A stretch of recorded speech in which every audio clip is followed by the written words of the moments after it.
Lawrence, half-elf ranger, nomad, neutral good. HP 20, perception plus 7, speed 25 feet. Strength 14, dexterity 14, constitution 14, intelligence 10, wisdom 14, charisma 12. Languages, common, elven. Saving throws, expert in fortitude plus 7, expert in reflex plus 7, trained in will plus 5. Attacks, trained in simple weapons, trained in martial weapons, trained in unarmored attacks. He has two weapons. He has a short bow, which has a plus 5 to attack and deals 1d6 damage, and he has an elven curved blade, which has a plus 5 to attack and deals 1d8 plus 2 damage. Defense, he's trained in leather armor, trained in medium armor, and trained in unarmored defense. He wears leather armor, which gives him an AC of 16. Skills, he's trained in survival plus 5, trained in forest lore plus 3, trained in nature plus 5, trained in medicine plus 5, trained in stealth plus 5, trained in athletics plus 5, and trained in diplomacy plus 4. He's got the hunt prey ability, and he has got the precision subset of that, which deals 1d8 extra damage to hunted prey. Hunting prey is like marking your prey in 5th edition D&D. Sort of like that, but you can do it less often.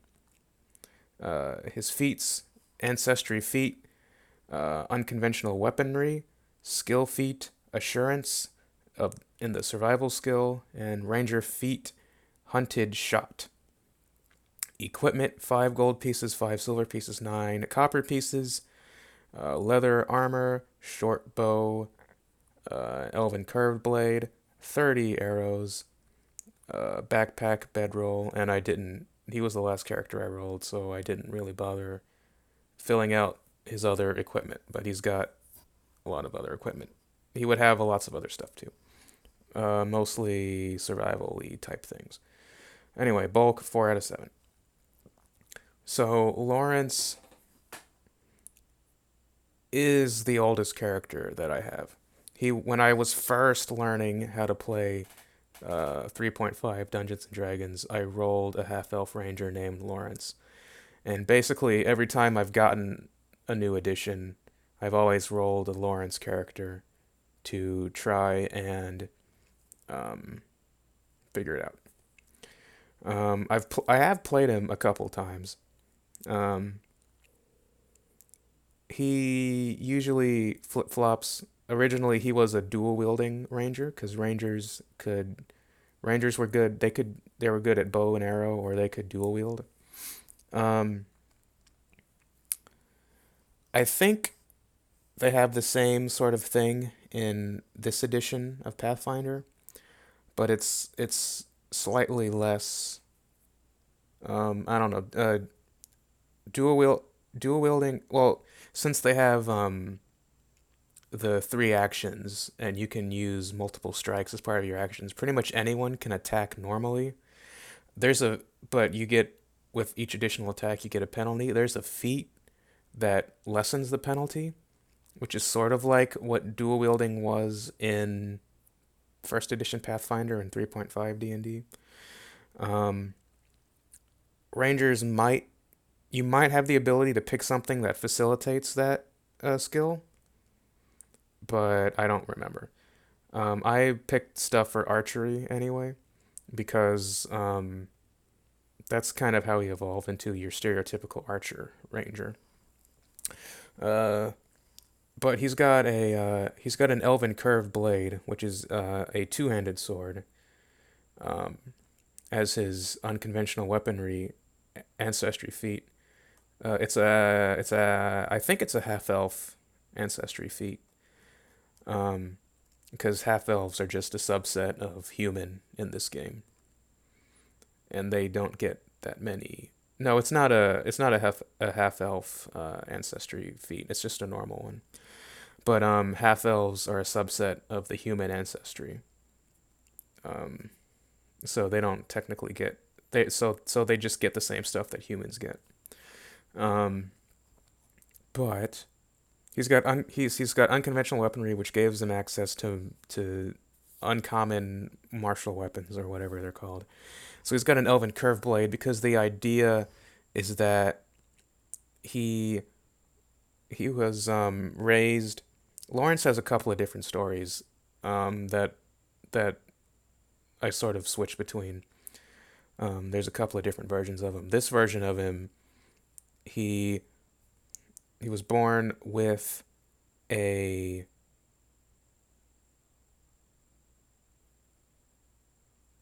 elf father and a human mother. Um, the elf father was part of a group of wood roaming elves, and he took Lawrence and sort of raised him with the other elves. That's why he's got a human name, because half elves raised among elves typically take human names, and half elves raised among humans typically take elf names. And I think I said that right. I don't know. And he was so he's raised among elves, and so he's trained in the elven curved sword. That's the idea. Um, so yeah, so that's how it works. And so to get more into his class abilities here, Rangers are a pretty standard combat class. Um, they sort of evolved that way. Before, they were more about tracking and survival, which they still are. They have a lot of things to help them do that, but they've also got a lot more things that they can do in combat as well. Um, so the hunt prey thing, which I sort of mentioned before, is a thing that Rangers can do in this edition. They can only do it once a day. Well, that's not necessary. They can do it once, and basically in combat they pick an enemy that they see, or outside of combat they can like designate a creature that they've heard about or that they're actively tracking. So when you hunt prey, when you select a prey to hunt, you can track it better. You get bonuses to track it, and when you're in combat with it, you get bonuses to it. Like the precision ability that I picked for him means that when he has a hunted prey, he can deal 1d8 extra damage to the hunted prey. And I think that's with any weapon. I'm not sure though, but I think it's with any weapon. But the way that hunt prey differs from like in 5th edition, for example, because in 5th edition, Hunter's Mark was like a cantrip.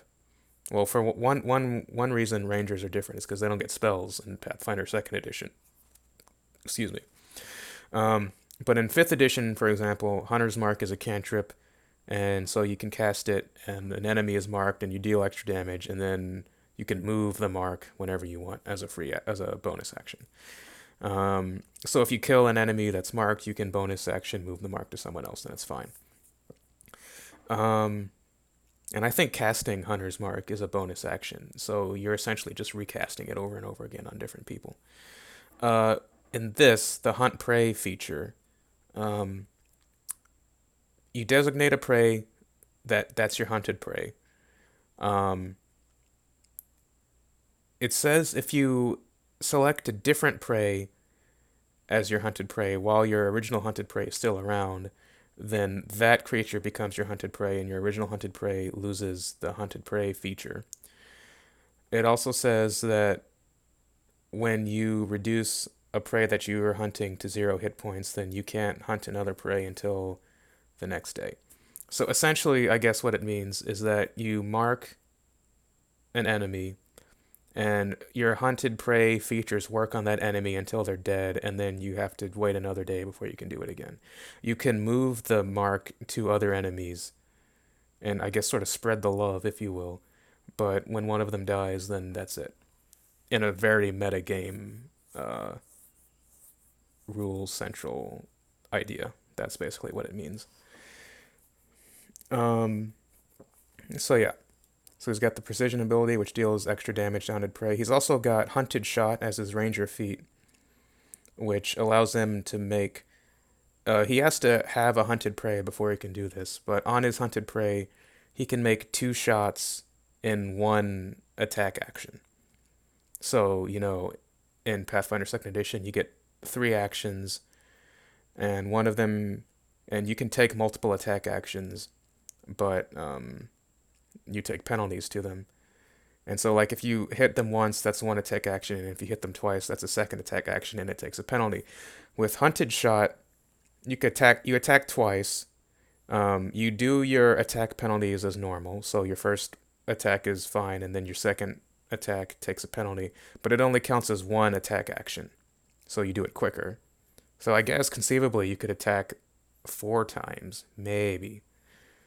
It doesn't have any rules about attacking four times, but I guess you could. You just take a hell of a penalty on your fourth attack. So yeah, the Ranger class is sort of, I don't want to say it's got less stuff, but it feels that way. The This character file that I have is certainly smaller than the other ones.